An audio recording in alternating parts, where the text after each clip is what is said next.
Ba? Paano naapektuhan itong inyong pagiging magkaibigan noong nawala kayong dalawa? Ayun, marami talaga. Oo, paano? Ngayon ko na isisiwala. Ilabas mo. Ngayon ko na isisiwala, Tito. Eto na, Tito. Si Lovely, di ba, nawala? Oo. Hindi ko naman ginusto, Tito, natanggalin ako, di ba? Eto na, Tito.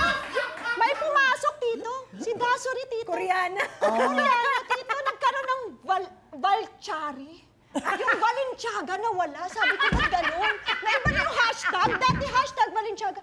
Hashtag Valchari.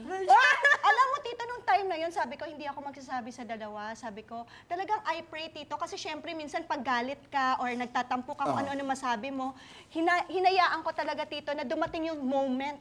Eto na, Tito. Ah, Si dumating? Cha, yes, si Cha nagkwento.